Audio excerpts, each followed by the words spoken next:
If you ever felt like you're still chasing validation or replaying old childhood wounds, this one is for you. Recently, in I guess, how do I call it? I'm going to call it like an impromptu discovery. I realized that every single situation, relationship, whatever you want to call it, whether it was a friendship, familiar relationship, romantic relationship, whatever you want to call it, I realized all of them stemmed from my relationship or lack thereof, I guess you would say, with my mom, or the lack of a healthy relationship with my mother. Some of you all know my story.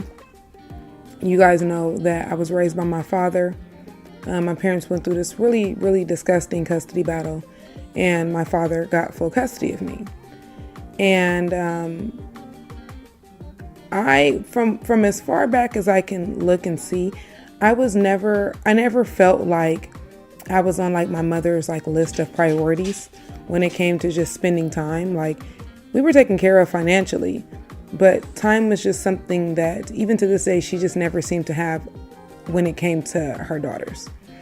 And when my father got custody of me, I really didn't see her like that. Like, I just was recently speaking to a friend about this, and I was telling her that I can remember, like, I would come and stay at my auntie's house for like whole summers. And the only time that I would see my mom is like when she would pick me up. So let's say if I flew back home on a Sunday, she would pick me up on Saturday, take me shopping, and then Sunday take me to the airport for me to go home. And that was really the only time that I had with her. She's never had like any problem spending money on me, but time was always the thing that I was lacking when it came to her. And so I realize now as an adult that it put me in a place where I felt like I needed to perform, or I needed to have certain achievements to feel like I was good enough for her time. Whereas now as an adult, I do realize that has nothing to do with me and everything to do with her. But we really don't understand how our formative years really do affect our life choices, period. And so I did make a video entitled, I'm a Reform Pick-Me. And I spoke on the fact that I literally wanted to just be loved and chosen. And I was doing and becoming things to be that, right? And so I learned recently about myself that this stemmed from me longing for her and a certain relationship with her, or a certain type of attention from her. And so there was a situation that arose not too long ago where I was talking to her about a decision that I was going to make. And I was just telling her, they're like, hey, so with the economy, I think I'm going to downgrade my truck. And she didn't really ask any questions. She just kind of told me that she knows me, and that didn't make any sense. And she has this air about her where, like, if you don't agree with her, or she feels like you go against the grain, she gets aggressive and she gets dismissive, and she can be very condescending. And it was the very first time in all of my almost 35 years, I'll be 35 years old this year in June, you guys, that I literally, she literally said, I don't get it. It doesn't make any sense to me. And I literally blurted out, like, it's not for you to understand. And it almost shocked me a little bit, y'all, because I was like, oh shit, did I say that? And in that moment is when I realized, like, I've been searching for this woman's validation for so long. I didn't even realize that it was anything that I do until that came out of my mouth. And I realized, like, I'm grown as hell. Like, I'm closer to 40 than I've ever been, right? Like, why am I don't need your approval. It's one thing to offer advice or a suggestion to say, hey, I understand exactly where you're coming from, but you do have a large family. How is that going to work? Like, have you worked out the mechanics of that? That's fine. I'm not saying don't be a parent. I just feel like in a lot of, especially like minority communities, our parents don't know how to separate the fact that like we're their adult children. They just see us as their children. And I really do feel like at a certain age and at certain junctures in your life, certain milestones, there needs to be like a renegotiation of that relationship with your parents. So I want to get into our healing and talking about our inner child, because it's a term that's thrown around a lot. And I feel like a lot of us, there's so many of us walking around that don't even realize how much our childhood has actually traumatized us. And a lot of us don't even realize that we have been through things. You know, like I've said in previous videos that we have been, when you've grown up in a traumatic situation, you literally think it's normal until you get around other people that have not gone through that, right? So let's start with our inner child. So this concept, you've probably heard floating around in self-help spaces, is not just a metaphor. It's the part of you that holds memories, beliefs, and emotions from your younger years. When we're children, we're impressionable, like the way we're treated, spoken to, and loved, or, you know, in my case, not loved, becomes a blueprint for how we navigate life as adults. For example, if you were praised only when you achieved something, like in my case, like getting good grades or excelling in sports, you may have developed a belief that your worth is tied to performance. And y'all, I had this so bad. Like to the point where some of you guys know that I'm back in school and I had to release this want to have like a 4.0 GPA because I literally work for myself. So who cares? Like, who cares? If your emotional needs weren't met as a child, like myself, you may find yourself looking for that validation in adult relationships or are constantly trying to prove your value. This is something that I did a lot, to the point where like I said, friendships, relationships, you know, I would try to become and be everything that I thought people wanted me to be. Like I recently just came to the realization that like, I can't love people into treating me nicely. I can't love people into loving me the way I'm supposed to be loved. If you genuinely care about me, that should just come. I shouldn't have to perform to receive it. Your inner child is always with you. It's the version of you that still craves safety, love, and acceptance. And when that child feels unseen or unloved, it can manifest as self-doubt, perfectionism, people-pleasing, and even an inability to trust others. Now, let's talk about why so many of us, even as grown adults, feel the need to prove ourselves to our parents. This one hits home, doesn't it? Maybe it's the job you chose, the partner you married, the way you live your life. You're still hoping to hear those magic words, "I'm proud of you." Believe me, I went through that. I literally just released that need a few months ago. Seriously. Like now when people tell me, "Oh, I'm proud of you," it's something that I appreciate hearing, but I don't do the things that I do for that. Why does this happen though? It's because as kids, our parents are our first source of approval, right? Like I've said this in previous videos. If your parents don't give a damn about you, that literally is a threat to your survival as a child.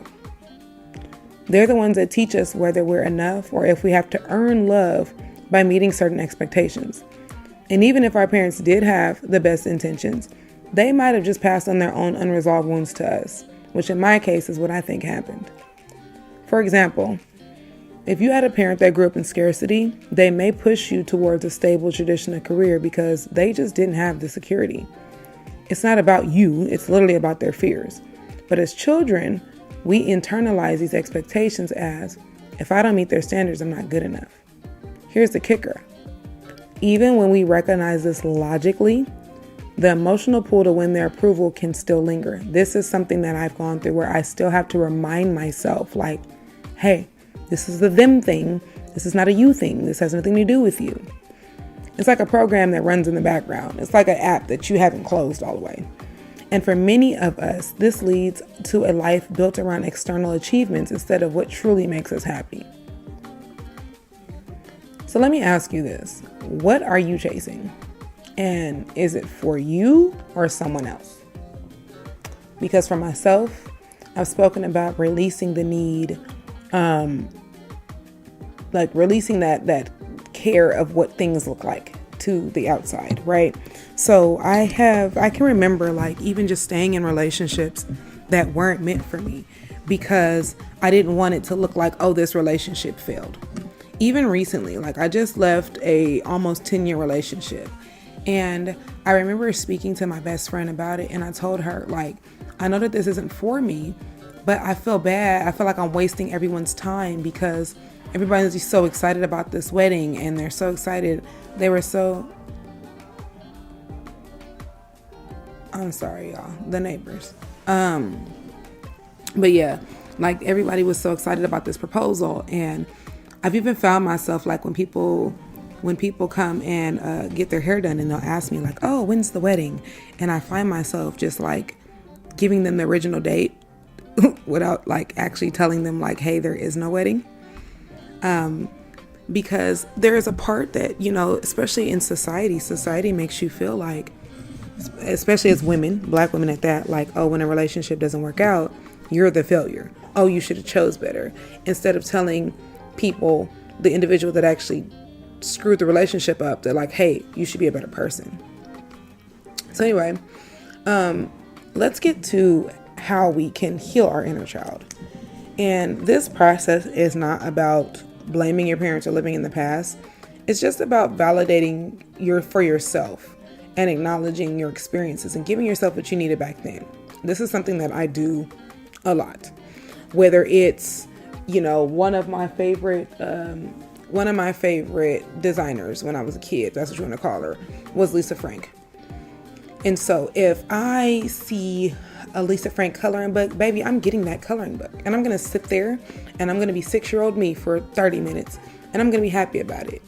My mom recently bought my baby an Easy Bake Oven. Y'all, that took me back. There's so many things that you can do that just, if it feels good in your body, I would say do it, right?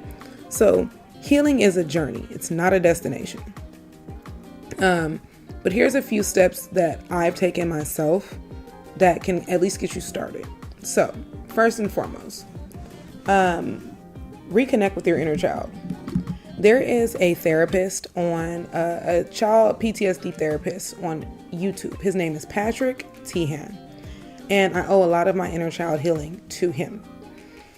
He had a meditation where you sit down, you sit in a quiet place, and I can actually visualize this right now while I'm telling it to you guys, but you sit down in a quiet place and you are either at a park bench. For myself, I was sitting at a tree, and you picture little you, whatever that looks like to you. So for myself, I have a picture that I took not too long after my dad got custody of me for my 7th birthday, and I had this beautiful big puffy white dress on, and my hair was braided, and I had a bow in my hair, and I was hugging this teddy bear. And the crazy thing about that teddy bear is that is the teddy bear that the Department of Children and Family Services gave me while my parents were fighting back and forth in court, pretty much. And so every time, for me, that picture, that little girl, that kind of simulates and symbolizes when I would say all of the trauma for me really started to snowball.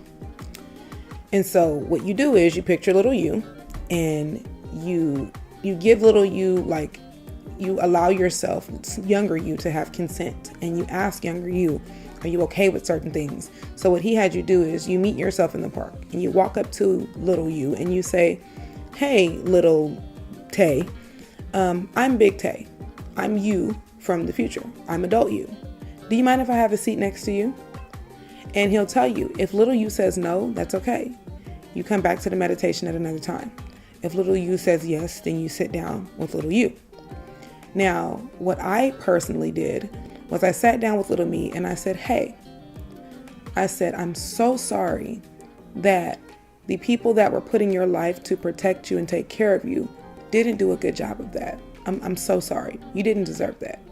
But I want you to know that big me, big us, we live completely different than that now. You don't have to worry about that. And it was like giving myself almost like an update, right? And this is not something that you just do one time. Recently, we went to a R&B festival, and it was like a 2000s R&B festival. So I dressed up, y'all, in my jean skirt. I had my Air Forces on with like my scrunchy socks. I had a light up belt. I dressed like 17-year-old me would have. And in the moment, I didn't even realize, y'all, like what that did for my nervous system and how much that healed me. And then I'm there, and it was like, I used to always feel like I was like the ugly duckling in high school. So it was like funny because it was like, oh, I was able to go and I had like a boyfriend and I could put his name in my bamboo earrings, and people told me how cute I looked. And these were all of the things that I didn't hear and weren't able to do when I was younger. And I remember when I got home, I think I slept on it and I woke up and I told my best friend, I said, you know, it's crazy. Like, I feel like I did something for 17-year-old me. Like she just always felt so unseen, and not unseen in a way of like, hey, y'all, look at me, but more so like, I used to just feel invisible. I felt like nobody even cared whether I was here or gone, right? So reconnecting with your inner child looks like taking the time to visualize or connect with the younger version of you. What did you look like? How did you feel? What were you missing? Journaling is very helpful with this. I do a lot of voice notes, or, you know, like I do, you know, my speaking. So I use my YouTube channel for these kind of things, and that's helped. One of the things that I've also done too, and I do this every time a relationship ends, a friendship ends, what have you, is I will journal, but in that journaling, I write a letter to myself. I apologize to myself for the things that I may have allowed when I didn't know any better, and how I'm going to do better with myself now that I do know.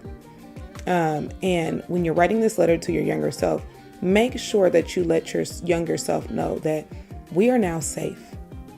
There was never anything wrong with you. And I love us just the way that we are. That's really, really, really important. Number 2 is practicing self-compassion. Be kind to yourself. This is something, y'all, it took me so long to work on. But be kind to yourself. You've literally been living in prove mode for years. And it's okay. You were doing the best with what you knew. You were doing what you needed to do to keep yourself safe, to keep yourself fed. You were in survival mode, pretty much. This is not something that you're going to get over or unlearn overnight. Like, allow yourself grace, because there's going to be a lot of old patterns that you're going to have to unlearn. And at the same time, you're going to have to learn how to replace those things with self-love. And a lot of us, self-love is an exercised muscle for us. We didn't know how to do that because every time we chose ourselves, we were mistreated, or we were told, we were treated as if we had like audacity for genuinely just wanting to be loved, or I know for myself, it was like every time I thought I had a good idea, or every time I dressed a certain way, or every time I did a thing, whatever that was, it could make me happy. But there were adults around me that would make me question myself, or they would make me feel absolutely ridiculous. And it took me a long time to just say, okay, so if I go and do this and people don't like it, so the fuck what? I don't want my life to end tomorrow. And my entire life has been me worrying about what other people feel like when it comes to me. And that's something that I really had to learn. Another thing is learning to set boundaries with your parents. And this is going to be hard for a lot of us because we've been literally like mentally conditioned to do what they want us to do, right? If your parents' opinions still weigh heavily on you, you definitely need to start creating healthy boundaries. And you need to not worry about how they feel about it. I want you to really think about the fact that they've kept you in like a mental prison for your entire life. They can stand to be mad, or they can stand to throw a fit, or whatever it is, and it's not your problem, and you're not responsible. These are grown-ass people, and they've been grown longer than you have. If they got a problem with it, they need to go see the lady. But baby, your boundaries are non-negotiable. We're not negotiating them. There is no, well, what if no, absolutely not. And that doesn't mean that you have to cut them off. Now, if that's what's best for you and your nervous system, then baby, you do what you need to do. But it does mean that you decide how much influence their opinions are going to have on your life, if at all. And remember, you are not obligated to meet their expectations if it compromises your happiness. Period, point blank. Number 4, redefine success on your terms. Ask yourself, what does success mean to me? Not my parents, not my peers, not society, not no damn man, whoever, no woman, whatever, but to me. It could be having time to travel, nurturing meaningful relationships, pursuing a passion project. Whatever it is, make sure it aligns with you and you only, not somebody else and their values. And 5, seek support. This journey is not going to be easy. You're not going to always be able to do it yourself. And you don't want to, unless your friends have created a safe space for you to, you don't want to constantly have to lean on them because you'll just feel like a burden. Even if they tell you that you're not being one, it just comes from, what we've gone through. But seek support. Sometimes healing requires help from a therapist or a counselor who can guide you through this journey. Y'all know what I say all the time. And ain't nothing wrong with going to see the lady. Everybody needs to go see the lady, okay? At some point. There is nothing wrong with that. And sometimes you need somebody from the outside looking in to really help you because you've been navigating this entire thing by yourself. You are not alone. You don't have to do this alone. Understand that. You're not. And I know sometimes it's scary to step off and say, well, damn, I've been looking for my parents' approval for so long. What do I do now? And it's just, you're going to create a new relationship with yourself. And it is going to be a little scary and you're going to be apprehensive at first. But once you really get this, get the ball rolling, you're going to be like, oh my God, this wasn't as bad as I thought it would be. Like y'all, when I really started setting boundaries, I was throwing them shits out like Pokeballs. And the funny thing was I would say something or I would say, one of the things that I had bad was I had this need to explain myself. I wanted people to understand where I was coming from. Right. And it's because whenever I made a decision that my mother didn't agree with, she made me, or she would question me in a way that made me felt like I had to explain myself to her, right? So when I just started to get to a point where my literal response would be because I don't want to, and that was a complete sentence, y'all, I felt like a bad bitch. You couldn't tell me shit. I was like, ooh, girl, what took us so long to do this? So the last thing I want to leave you guys with is let go of that need to prove yourself. This is going to be the hardest part, like I said, but it's going to be the most freeing. And what I want you to start doing, because I had to do this myself, is when you start to have those feelings, ask yourself, what am I trying to prove and to who and for what? And then remind yourself that you are enough. Just as you are. You don't have to achieve, perform, or be perfect to earn love. You don't have to earn the right to be loved, baby. That's God. When God puts you on this planet, that's a birthright for you. And if you are around people that make you feel like you have to be something to receive love, baby, those are not your people. And that is something that I had to learn myself, because the minute that you don't serve certain people or you don't benefit certain people, they pull that love away. You deserve pure, unadulterated, unconditional love.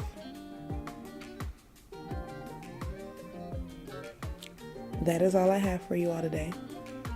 I pray that this message reaches you and touches you in the heart space where it needed to. And if this was helpful for you, or you feel like you want to tell me your story, my platform is always open. I would so love to hear from you. I pray that you all have an amazing day, and I will talk to you guys later.